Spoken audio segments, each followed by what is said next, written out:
Goed, ons het nou klaar daai twee gedoen, dividende betaal. Dividende betaal is eintlik gewoonlik vir my baie eenvoudig. Jy vat eintlik maar net die aandeelhouersbelang van die vorige jaar, nee, plus die dividende betaal die jaar. So die dividende betaal die jaar is gewoonlik die interim dividende. So hulle sal dit iewers vir jou sê, of hulle sal sê gewone dividende betaal. Dis gewoonlik hoe jy dit kan uitwerk.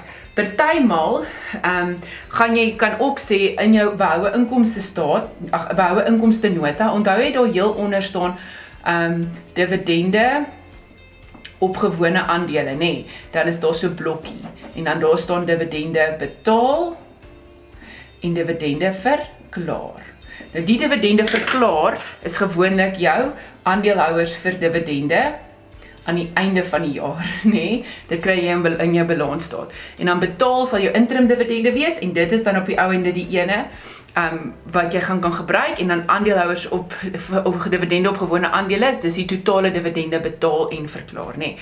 So dit hang af watter inligting hulle vir jou gee. So kom ons kyk wat het hulle vir ons gegee.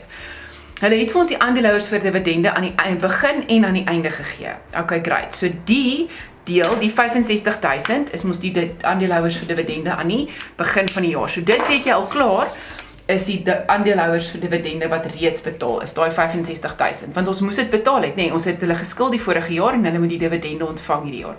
So daai 65.000 is reeds betaal. Nou moet ons net daai dividende of wat betaal is gedurende die jaar, die interim dividende moet ons nou bereken.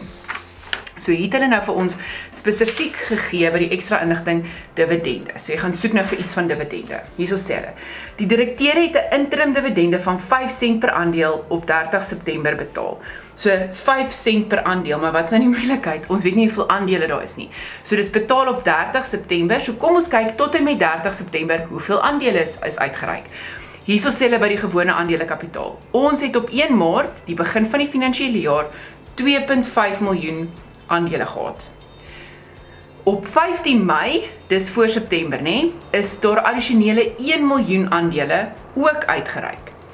Dan is daar aandele teruggekoop, maar eers Januarie, dis nadat hierdie dividende betaal is. So hoeveel dividende was daar uitgereik, hoeveel aandele was daar uitgereik op 30 September? 3.5 miljoen. So nou kan ek die dividende vir hierdie jaar betaal bereken. Ek gaan sê 3.5 miljoen aandele, maal met 5 sent. En dan gaan ek kry 175.000. Nou dis een manier om die dividende betaal te bereken. Die ander manier wat jy kon gedoen het, is jy kon gesê het, hierso het hulle vir jou gesê, die totale dividende betaal en verklaar is 490.000. Nou dit is hierdie behoue inkomste notaatjie wat ek vir jou van vertel het, nee, waar daar staan totale dividende op gewone aandele. So daar gaan wees betaal en verklaar. So hierdie is 'n goeie manier om nou te check of ek dit reg gedoen het. So die totale dividende betaal en verklaar was 490.000. Wat is die totale dividende verklaar? Dis die einde van die jaar se aandeelhouers vir dividende. So kom ons kyk, wat is die einde van die jaar se aandeelhouers vir dividende? Dit was 315.000 aan die einde van die jaar. So stem julle saam, as ek nou gaan sê 490.000 minus 315.000, gaan ek nou die betaalde bedrag kry, en sal jy dit nou glo, dit is ook 175.000, wat ons nou net hier gekry het. So ons het dit reg bereken. So die dividende betaal, die finale dividende aan die einde van die finansiële, of die dividende, die interim dividende betaal, is 175.000. So onthou, hoe werk ons dividende betaal uit? Altyd aandeelhouers vir dividende aan die begin van die jaar, die vorige jaar sin, of aan die begin van die jaar, plus die dividende betaal gedurende die jaar, die interim dividende. So daar het ons nou die hoeveelheid aandele, maal met die dividende per aandeel, en dan daai toe bymekaar getel gee vir ons 'n totaal van 240.000 rand. Goed.